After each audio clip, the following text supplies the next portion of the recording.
পরিত্যক্ত বানিয়ে দিয়েছি। এদের জুলুমের কারণে, এদের এই জুলুমপূর্ণ কথাবার্তা বলার কারণে আমি তো ৬৪ জেলার ৬৩০টা থানার কম বেশি সব জায়গায় যাচ্ছি।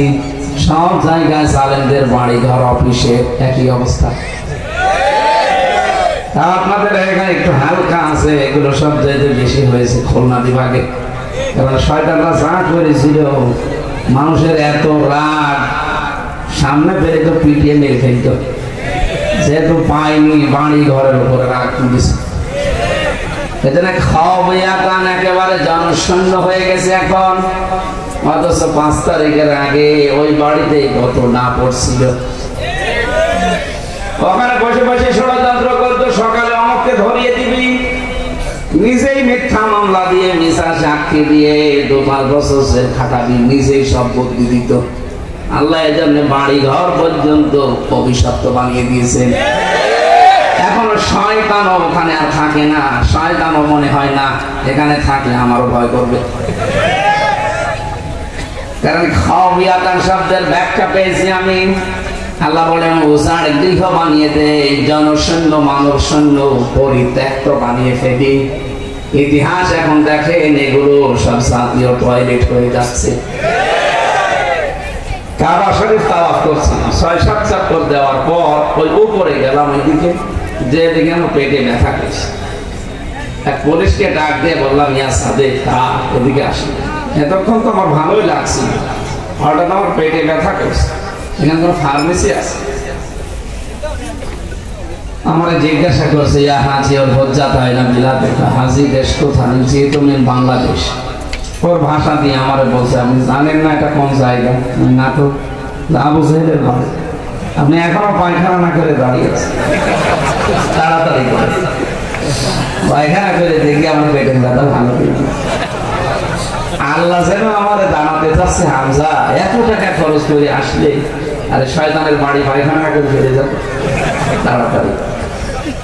আমার তো মনে হচ্ছে বাংলাদেশে এই জালেমদের বাড়ি অফিস আল্লাহ ঠিক এইটাই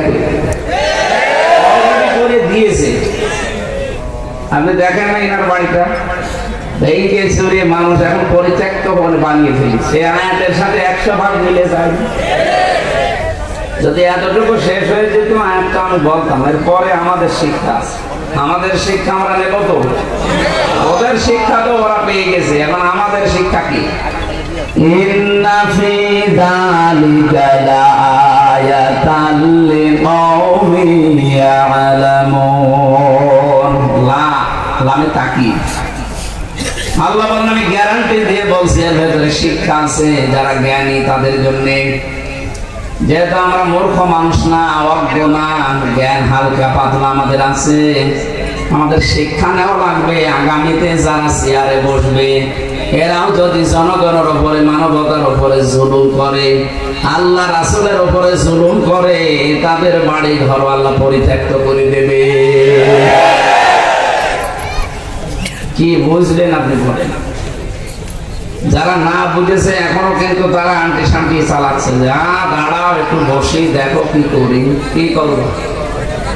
এত বড় বিশাল শিকড় যদি আল্লাহ কেটে দিতে পারে,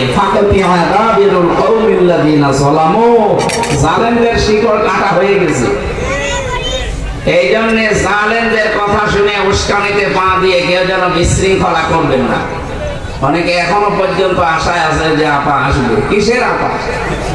হ্যাঁ, যেটা রক্তের সম্পর্ক ঠিক না রেখে পালিয়ে চলে গেল। আমরা তো ঠিকই তারা আপা বলতাম, কেউ ভাবি বলতো, কেউ কন্যা বলতো। কথা বলছেন এখানে রংপুর বিভাগে যাবে না, ৮টা-১০টা জেলার লোক তাকে ভাবি বলে ডাকতো, যে আমাদের ভাবি। বাকি বাংলাদেশে যারা আছে প্রায় সবাই কেউ আপা কেউ মা। আপনাদের জেলায় একজন ছিল কোনো সময় আপা, কোনো সময় মা। একজন মানুষ আপা হয়, মা হয়, পাগল নাকি? আপনি একটা বলেন, হয় আপা বলেন নাই মা বলেন। আমার মনে হয় কোনো লাল পানি মানি খেতে হয়তো এই কারণে। যাই বলে ওইটাই ভাববে না, ওদের কাছে মাও যা। আমরা তো রক্তের সম্পর্কগুলো ঠিকই রাখতাম, আপনি যা করলেন। রক্তের সম্পর্ক যারা ছিন্ন করে তাদের ভেতর আল্লাহ ভয় ঢুকিয়ে দেয়। এটা আমি বানালাম না। নবীজি নবুয়ত পাওয়ার পরে যখন আসলেন ডাক দিয়ে বললেন সাম্মিলুনি সাম্মিলুনি ইয়া খাদিজা, আমি ভয় পেয়েছি, আমাকে ডেকে দাও। হযরতে খাদিজা 5টা কথা বলেছিলেন। তার প্রথম নম্বরে ইন্নাকা লা তাসিলুর রহিমা, কখনো আপনাকে আল্লাহ ভয় দেখাতে পারে না। কাল্লা আল্লাহি মা ইউহসিকাল্লাহু আবাদান, কখনো আপনাকে আল্লাহ ভয় দেখাবে না। আপনি ভয় পান কেন? আপনি তো মানুষের রক্তের সম্পর্কগুলো ঠিক রাখেন। ইন্নাকা লা তাসিলুর রহিমা, 2টা তাকিদ দিয়েছে। খাদিজা স্ত্রী হিসাবে গ্যারান্টি দিয়ে বলছে আপনি ভয় পাবেন না, কারণ ভয় ওই লোকটার অন্তরে আল্লাহ দেয় না যে অন্তরে মানুষের সম্পর্ক ঠিক রাখে। আপনি হয়তো মানুষের সম্পর্কগুলো ঠিক রাখেননি, এই জন্য আল্লাহ এত ভয় দিয়েছে যে আপনি বলে যাওয়ার সময় পেলেন না। কারণ আপনার ভেতরে ভয় ঢুকিয়েছে হামজা না, এই জনতা না, আপনার ভেতরে ভয় ঢুকিয়েছে সরাসরি আল্লাহ। মানুষের সম্পর্ক যাদের সাথে ঠিক থাকে না ওদের ভেতরে ভয় ঢুকিয়ে দেয় কে? বলেন।